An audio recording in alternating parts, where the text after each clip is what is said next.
We're back with another episode of The Science of Getting High. I'm Jonathan Falconer, and I've got a very special guest with me, Anke Richter. Did I do all right with that pronunciation? It's perfect. Beautiful. And Anke is an accomplished author who wrote a New Zealand bestseller, is that right? Called Cult Trip. That's true, yeah. Which is... Well, it's 10 years of my research around cults like Centerpoint and Gloria Vale and a tantric yoga cult, and also my own struggles with doing this work and meeting survivors of this cult and of these cults. And yeah, basically a bit of a deep dive into the world of cults and their aftermath. And those are quite different cults, right? Gloria Vale is more of the Christian variety. They look very different from the outset. You'd think that they're totally the opposite end of the spectrum. Centerpoint was a sex and therapy cult, a so-called sex cult in the 80s in New Zealand. Agama yoga, also, I guess, could call it a sex cult. Tantric, neo-tantra, very new agey in Thailand. And then you have Gloria Vale, which looks like Gilead out of The Handmaid's Tale. And actually, they all have a lot in common. And this is what I found out, that Gloria Vale would fit the definition of a sex cult as well, because really? You'd be surprised, right? But there's such an emphasis on sex there. Of course, not in a polyamorous or promiscuous kind of way, but women have to be constantly available, and it's a high focus. It's something they've always sort of tried to bring out to the open, and in a place where there is really not much distraction. You can't really leave and go to the movies. You don't have any access to the internet, or you're not encouraged to be a free thinker and do your own thing. There's no individualism, so there's such a focus on, let's call it the marital bed, and actually the leaders from Gloria Vale, they've always given this really awful quote-unquote sex education to the point of it being actual sexual abuse, where women were apparently taught how to please their husbands. I mean, I don't want to go on all the details, but it's pretty gross. So yeah, they have a lot in common, and they all have victims of sexual abuse. That's also the common denominator of those groups, and a few more. But surely there is a benefit to cults. Right? Yeah, Otherwise, no one would get sucked in. So totally. Yeah, right. I mean, it's when you say there's a benefit to cults, I would say every cult has something good to offer. Otherwise, no one would go there in the first place. So ideally, we would get these benefits without the cults around them, or the cultic dynamics, which we were just talking about earlier. Yeah, like how do you get the good parts of a cult without it? Without being a cult. Without the cult leaders or the abusive dynamics and so on. I mean, that's still a big question for me, because I would say I'm part of the maybe counterculture or the festival scene here in New Zealand, and I've gone through many workshops myself. I just made a list recently and I came up with 14. That's quite a lot. Workshop. I mean, like different sort of schools and trainings, and over the years. So I've definitely looked into a lot of stuff myself for my own exploration and growth, or whatever you want to call it, and I don't dismiss that. I get it, why people are looking for these things, and also what they're trying maybe to find there, but it comes with a price. It can come with a price. And you have personal experience? I definitely have, and actually I'll just say how we actually met. We actually met. You were in the front row of one of my comedy shows, The Science of Getting High, and I said, "What do you do?" And he said, "You're a journalist." And then you seemed a little bit like maybe shy. I don't know how we got talking about cults though, because we bumped into each other again, and somehow that came up. Yeah. And then it was right on topic for you. The interesting thing is that even while I was still writing this book in the last stages, I was still unpacking whether I've been in a cult myself, and whether some of the things I've done over the last years, how much I was part of something that I didn't want to see as a cult, because no one wants to be seen as part of a cult, right? We're not these kind of people who would fall into cults, but yes, actually we are. Everyone is susceptible to some degree, and so it's interesting, because I can actually look at my own life and the things that draw me in, and where I got my fix and my workshop highs, and the intensity junkie that I was, and how that worked for me, and the dopamine hits and all that, and look back and think, wow, actually these things apply to me as well. And does that mean I've been in a cult? I don't know. I'm still assessing. Because I wonder if if you have a cult, could you have let's call it a religious organization, where for some people in the organization it's a cult for some people but not all people. people in cults usually don't think they're in a cult. That's you won't find but anyone. Could you have like unique people where some people like the cult or the religion is their entire life, and it actually is more damaging for them, whereas other people it's more casual? Can that happen, or no? Do you think if you're in that organization, everyone is kind of... Well, that's kind of a marker for a cult. If it's only possible to participate or be, with casual, the faith then in it's a casual not. way, then it's probably not. If you're either in or out, then it's pretty clear. Yeah. So again, with religious groups, there's a spectrum, and some more fundamentalist groups. I would definitely say they're high demand groups, which is actually the more correct word for cults, because cults is such a debatable term, and people always want to argue with you, but isn't a Catholic Church a cult? And then isn't the whole world a cult? And so if we stick with the terminology high demand group, it becomes more clear what it actually is. And so it doesn't matter whether it's a religious group or whether it's a multi-level marketing group or whether it's a sports group or your life coaching program. I was in a multi-level marketing thing for like a few weeks, and it was incredibly cult-like. Of course, people would yell things at the right, like success, or I forget what it was. And you would have got a love bond. Incredibly emotional. Emotional, and the big promises of what it would give you and how it would change your life and all of you. Yeah. Glad you weren't hooked in for longer than that. I think I lost like $150 or something. It's not the end of the world.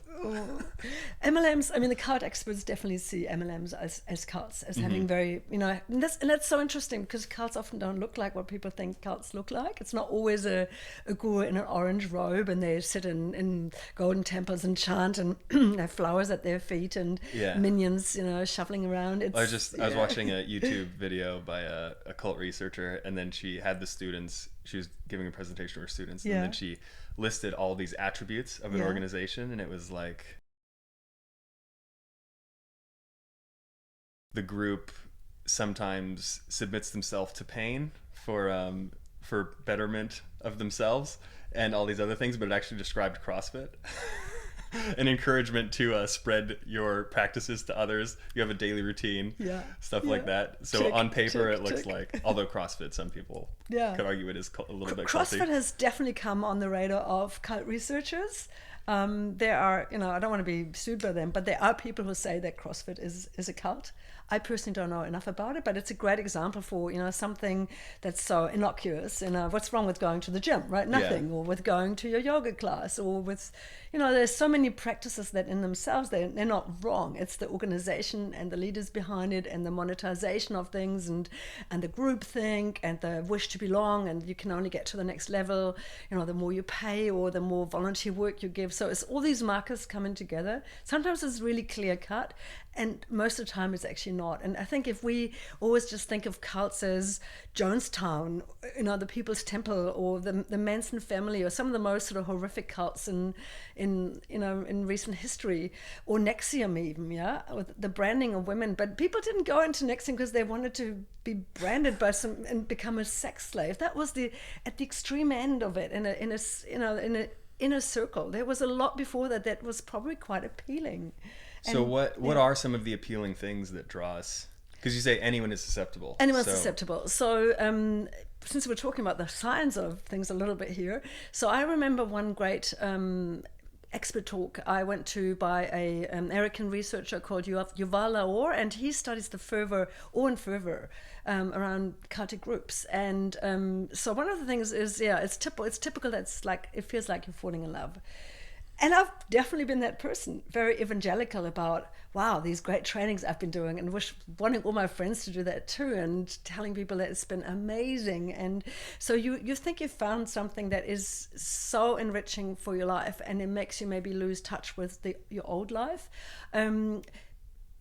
So this, and sometimes it's really, it's not something you'd go to the police for, say, oh my God, I'm hooked into something, because that's in itself is not it feels wonderful. It feels great. It's like falling in love, right? That in itself is a great feeling. You're not suffering when you fall into a cult. You're normally having a really great experience, right? But then it's like, when does it flip? And when do the doubts pile up, or that you can't really speak up if something doesn't feel right, or you're becoming more and more conformist just to get that love and to get these love hits and the dopamine hits and the feeling that this is really good for me. And if you're not quite getting it, especially if the teachings, it's very mumbo jumbo, or if people seem so advanced and you're lagging behind and feels like a struggle, and you're not questioning the teachings of the teacher or the whole system, or maybe it's set up for you to fail, so you buy the next course or the next course, but you're questioning yourself and you think, I'm not good enough. That's totally a red flag. But are you going to realize that? Because at that stage you're usually already so deep in there, or you've invested so much of your time and your money, you don't want to be a failure who's been duped. It's really complex, the psychology of why people can't just step away from it, and once they see it's not working. Yeah. I feel like especially today we're kind of like desperate for meaning and purpose, and like I find myself, I'm susceptible to like anything supernatural. Like I feel this instinct to want to believe it, and then my rational brain has to be like, no, ghosts are not real. Like ghosts are not real. But there's a part of me that wants to believe that wants to. So it's like, if you see this charismatic leader, this organization where everything looks amazing, in your brain it's like, wow, this is what I've been looking for. This is that, putting all those pieces together. And I was reading a paper before that talks about the neuroscience of the aha moment, when you like have a discovery or you make a connection and you actually get a release of dopamine in the pleasure center of the brain, the nucleus accumbens, and depending on the intensity of the realization, they actually found you get a bigger release of dopamine. So it's like the stronger that realization or connection is, the more dopamine gets, and that's addictive then, released too, in your brain, isn't it? I mean, it makes sense. Yeah, dopamine has a large role in addiction. Wow, because if I look back at my own experiences, and you know, I think of myself as a well-educated person and a critical thinker, and I'm a journalist. My job is to deal in facts and not in woo-woo stuff, right? I'm married to a doctor, you know? and still, something landed with me where I got the answer, or maybe it was just the right person at the right time speaking to something that I needed at that time in my life. And so I won't dismiss all the other stuff that works for other people that wouldn't work for me, because I would think that's just not, you know, as to woo-woo, as to this or to that or to flaky or to new agey. It doesn't matter. Everyone's got their needs or their Achilles heel, and like you just said, you know, and maybe part of you wants to believe something. And if you look at the world now, how complex it is, with, you know, the climate disaster, with so much uncertainty, with the pandemic behind us, or I mean, we're kind of still in it too.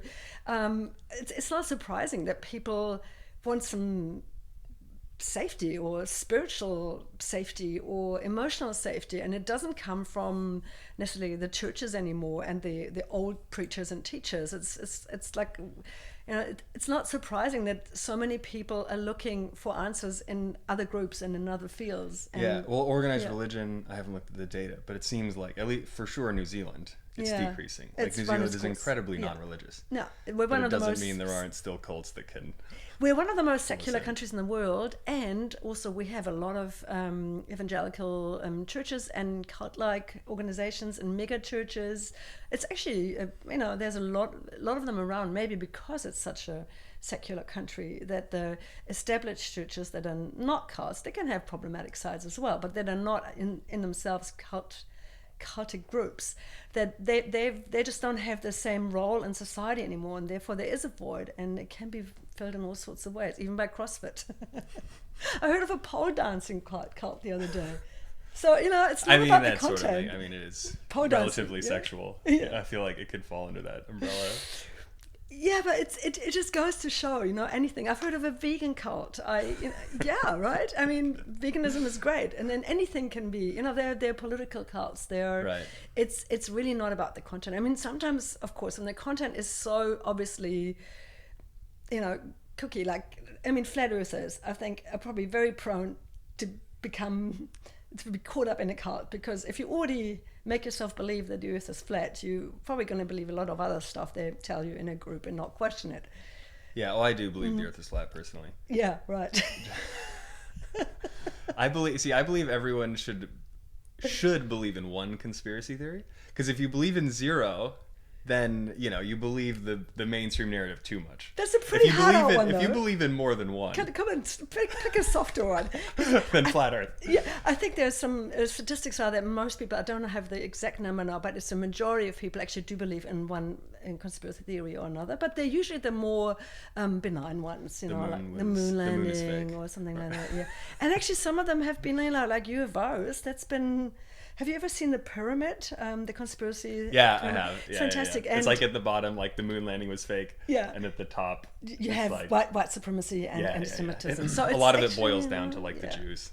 A lot of it's sort of like the black hole of conspiracy theories. Yes. They all, if you go deep enough, they're deeply anti-Semitic. Most of them, and there's such an overlap also with cultic thinking that some of the stuff that you get taught in cults could be really true and valuable and helpful if you start with Scientology. I'm sure you're going to learn some great communication skills in the beginning, and they've definitely helped people come out of drugs. And it's the same with any of this stuff. But then it's if they have the answer for everything. Yeah, for instance, Adagama Yoga, this neo-tantra yoga cult in Thailand, which I researched quite extensively.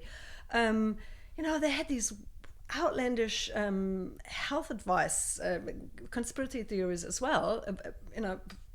But also, like you should drink your urine in the morning. And people actually died of cancer on the guru's watch because they didn't get their cancer treated, and instead, just did all the asanas, the yoga postures that they thought were going to save them. So I think it's fair to say, cults, conspiracy theories have a death toll, as we know, looking at Capitol Hill riots and so on, and cults have a death toll too. But it's not just the extreme end of, say, the Jonestown massacre back in Guyana or Manson family. I think that the harm that's really more the exception. The death toll that I see, just to get a bit more serious here, the death toll or the harm that I see is actually, for instance, with a lot of the survivors from Centerpoint, the level of suicide, of drug addiction, of people not coping, of not really having the life they could have had if they hadn't been harmed, especially as children in cults. So this is where I think we need to take them seriously, and they're not just jokes. Cults are not jokes. Cults are serious, and they're a feminist issue. Absolutely, 100%. Cults are a feminist issue. Did you know that? I know that they're almost all led by men.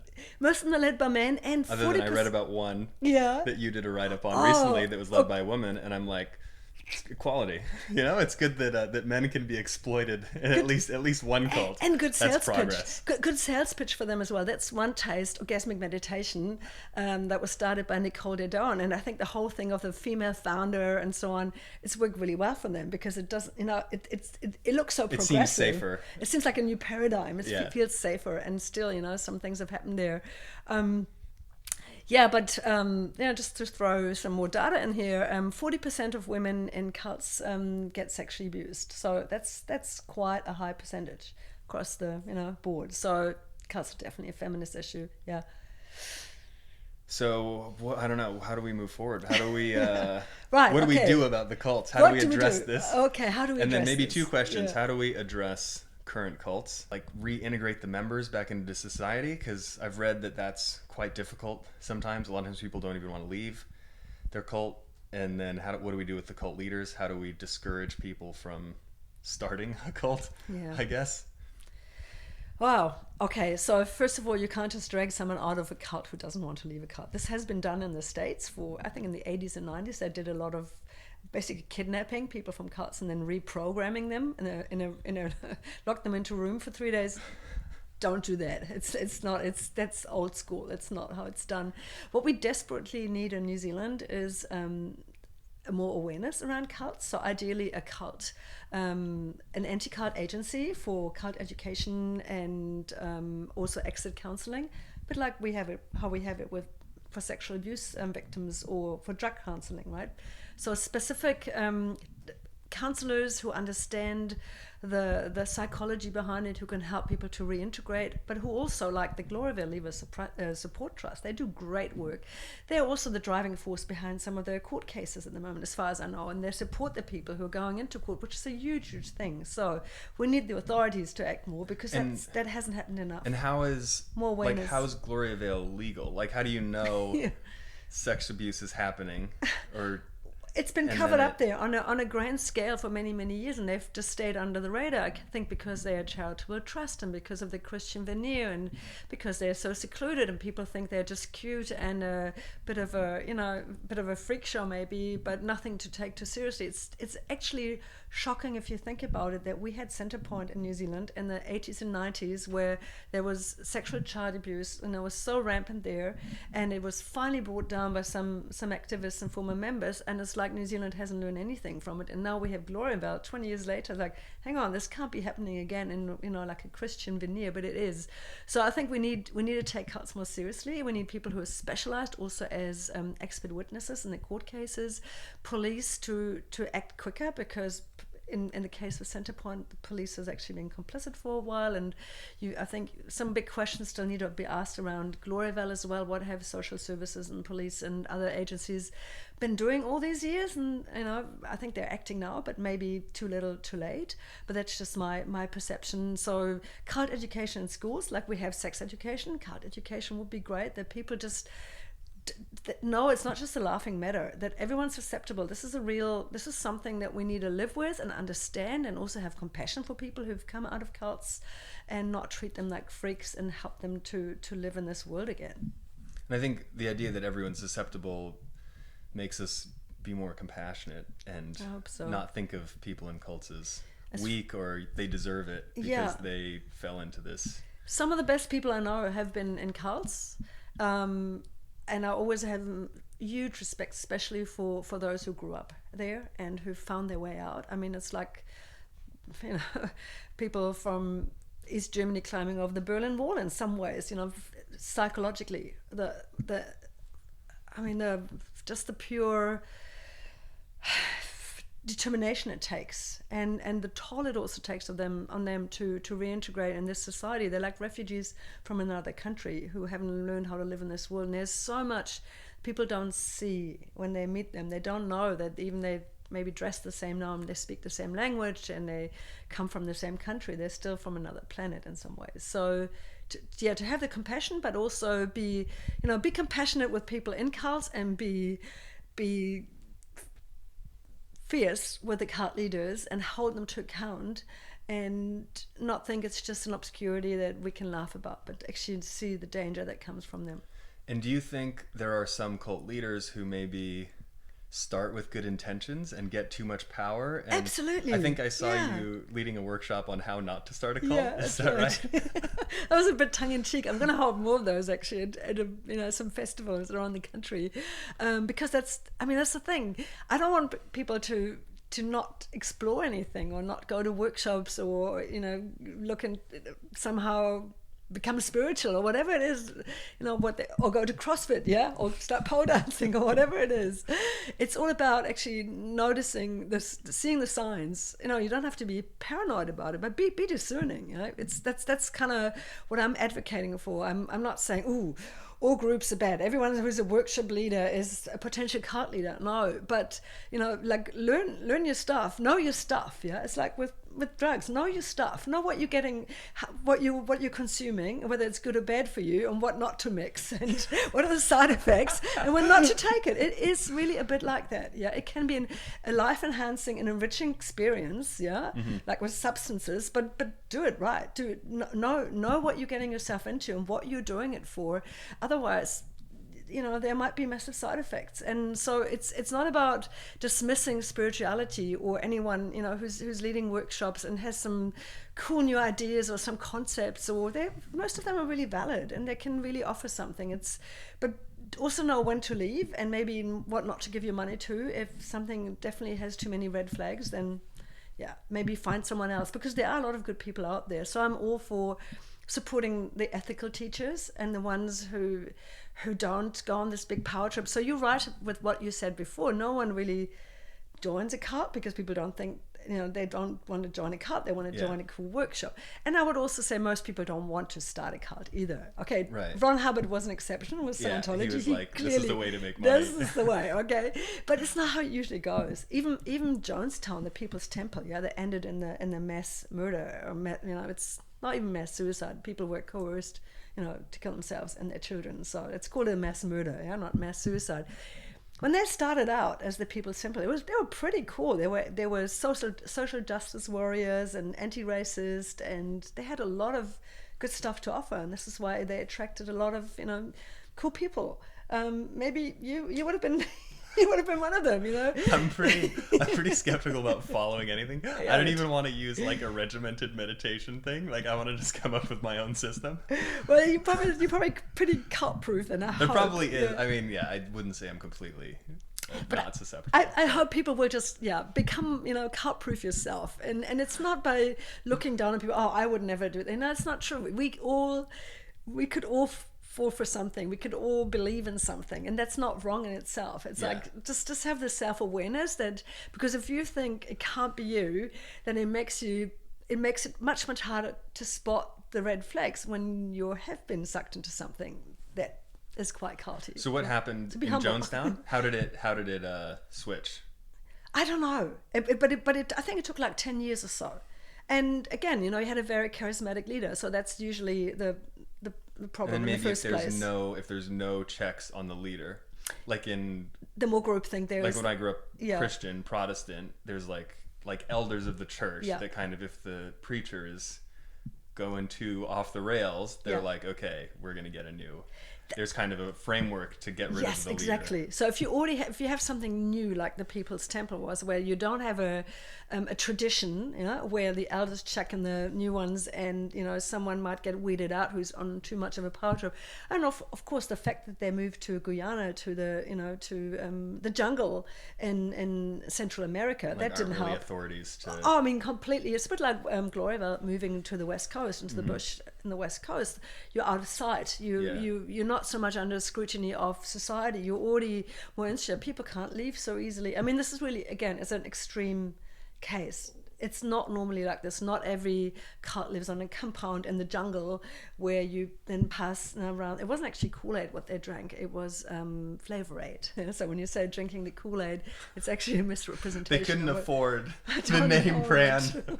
I don't know, but it's so I don't drink the Kool-Aid. And also, it's almost. I've heard some cult experts talk about this. It's quite disrespectful in a way, because people were forced to drink this. It's not like they wanted to drink this. There were horrific scenes on that day when that happened. So it was a mass murder, just to put that into perspective. But that's the extreme end. Let's look at the softer beginnings, because I think this is more relevant to our lives. Because the other question I had is how do we get the good benefits of a cult? Yeah, because there are benefits to a cult, otherwise no one would join them. So how do we get those in a non-cult? By finding teachers and groups and workshops or yoga classes or whatever who offer the same content without the culty stuff, without the groupthink and so on. But it's not so easy to spot that. And it's a bit of a... Because now I'm wondering, like, if we think about it in like very capitalistic terms, the ones that are the most successful and drawing you in may be the ones that are the most culty. And also the ones that draw you in are often, maybe there is something that where you're being love bombed without realizing it's actually love bombing, or there is something really enticing, and this is why you want to do that one. So I had to really unlearn some of that, because when I stepped away from the group that I now think is actually quite culty, I had to embrace the boring normal life again, and just going to a festival that's not so intense, and it's not so much around, all these big emotional releases, or, all the sexual tension in the mix as well, and all that. It's like scaled back, and to actually find pleasure in that again is I think it's also what a lot of people in cults have to learn. So maybe you can't really have the powerful emotional experience that cults offer without it. I think you can, but you know what? It's probably takes. It's like if you compare maybe therapy to a 1 week or weekend training, say like Landmark or something like that. It's very cathartic and very life-changing, and everything comes out in 48 hours, and then you write letters to your parents. And I mean, I'm just giving this as one example. So, and they always sell it as, you don't need therapy if you do that, because then you get these quick results. And now I think, well, actually, it's a lot to be said for the slower approach, and it might not feel so life-changing after one session, but eventually I think you're getting there in a better way that's maybe also not frying your nervous system so much. Yeah. So I'm more of an advocate now for less is more and slow is good. But I'm also saying this as a former workshop junkie who always wanted the more extreme stuff. Yeah. But that's also where it's again, I think the comparison with drugs is really valid here. Yeah. So it's interesting when you talk about intensity. Yeah. And this goes into like the neurochemistry of dopamine. Yeah. And I don't know, this might be too complicated for this episode. Go for it. But crack cocaine is much more addictive than cocaine that you snort. Yeah. And the large reason for that is the dopamine receptors in the brain. You have two types of dopamine receptors. There's one receptor that doesn't bind dopamine very strongly. That's the one that gives you the high. And then there's a dopamine receptor that binds dopamine very strongly. So if you have a limited amount of dopamine, the one that binds dopamine very strongly steals it all, and that one doesn't really get you high. So in order to activate the one that gets you high, you need tons of dopamine all at once, so that the receptor that steals the dopamine like takes all the dopamine it can have, and then the leftover can then hit the receptor that gets you high. Oh, we're really geeking out here, that doesn't huh? like dopamine as much. So if you have that intense experience and you get a flood of dopamine all at once, that can give you that enormous high, whereas the slower one. It's called a workshop high for a reason. I mean, I've used this word workshop high more like sort of tongue in cheek, but it's actually true. I mean, there's been research on that for instance, the famous cult expert, the late Margaret Singer in the States. She's done a lot of work on what they call LGATs, large group awareness trainings, like all these week-long Tony Robbins seminars and all these, where you. I've done a few of those too with Esther, where you bang cushions and you scream into your hands, and it's all very cathartic, and it's just a constant, not cess, but whoa, that was a Freudian slip, cauldron of emotions and whatnot. And for me, it always felt amazing. Honestly, this has been, I've still looked back and with a bit of grief almost, when I think, wow, I'm probably never going to get this ever again, is this kind of experience. And I also now understand from the research that's been done on that, it's really demystified my experience, that it wasn't about the shamanic energies and this and that. And I've certainly learned a lot about myself too, but also it's a workshop high because your brain chemistry produces so much, the dopamine hits the endorphins and everything. It's basically a cocktail of brain chemicals that floods your system. You're on a high, and also in these spaces it's going to be a lot harder to say really find your inner yes and no when it comes to maybe a certain exercises that are quite edgy or quite sexual or whatever it might be, or even just people pushing your boundaries. Are you really going to have that sort of calm, listen to myself and see what my body says, what I want? That you can't, because you're actually already in this complete washing machine of stuff, which feels great, by the way, but then you attribute, I mean, not for everyone, for me it did. There's also people who are completely in overwhelm and they freak out and they're being re-traumatized, just saying this is not great for everybody. That's another risk, that comes with these trainings. And there is definitely collateral damage, and people leading these trainings who are not trauma informed enough, but it attracts people with trauma, and because they want to heal something, or they're addicted to and I'm not a psychologist, but and then you attribute the high to the teacher or the teachings or the school, and you want to do the next one. It's actually it's just your own brain giving you a big high. It's like new relationship energy, which if you demystify falling in love, it's that person might be really great, and maybe they're going to be your life partner, but at this stage, maybe first 2 weeks, it's actually just brain chemistry doing something for you, with you, and it's good. I was reading an incredibly awful paper about it was like a systems neuroscience paper on the neuroscience of understanding. Like, how does our brain understand something, a concept, like what is actually going on, what are the processes involved? And it used like entropy to try and look at the brain as kind of this like chaotic mess of processes in order to conserve energy, because the brain uses 20% of our calories, which is an enormous amount. So to conserve energy, the brain kind of wants to limit that chaos and explain things in a simple way. So having maybe an experience where you make connections, or a cult or religion where you kind of feel like you have the answers to everything, and your brain doesn't have to have that, be in that state of chaos, and it can simplify cognitive processing.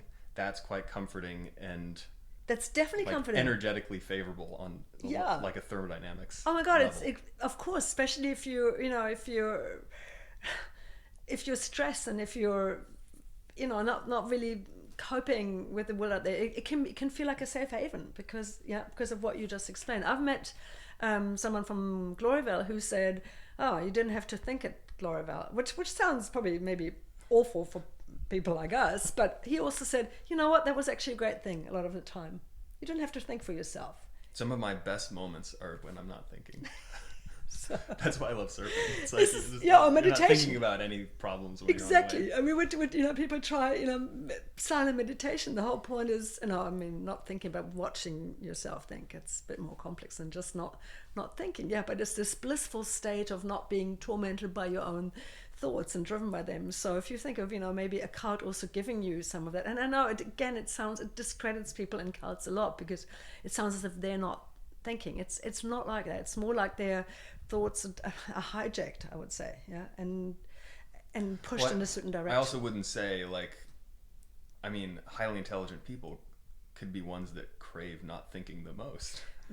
Highly intelligent people have been and are still in cults. So again, it's another misconception that it's for the weak and the stupid, and it's not the case. Definitely not. It's actually people with big hearts, people who are looking for something, who want more than just the mundane life and paying off the mortgage or so. So actually, I would say some of the best attributes in humans are being exploited in cults, or they are the attributes that bring people into cults. So, how can we keep the goodness, get rid of the Have you thought evil? about starting an organization? Well, I mean, maybe on a compound somewhere. That kind of organization. I mean, maybe you would really be the perfect person, wouldn't you? Oh no, but because you know all the red flags. You know specifically what to avoid. The anti-cult cut. I mean, it's we're joking, but of course, I've seen some activists as well. You gotta always be aware that you can become fanatical about anything. You can also become fanatical about stopping cults. So don't start the anti-cult cult, right? Note to self. But the organization that I would love to help create in some way, shape or form, not necessarily lead it, but it's like what I talked about before, an anti-cult agency in New Zealand. Like we see them in lots of other countries around the world and in Europe, and they've been around for many, many years, and I think it's time that New Zealand as a Western country, and one with cults and with cult levers and the same problems of disinformation and misinformation, gets something going. Yeah. Sounds like a good action point. Yeah. For our listeners. Definitely. I'll let you know once it's started. I might not be leading it though. Sounds good. It was awesome having you on. Really appreciate it. Thank you, Jonathan. Fun. Love your work. And read this book if you want to learn more about cults. Thanks. Bye.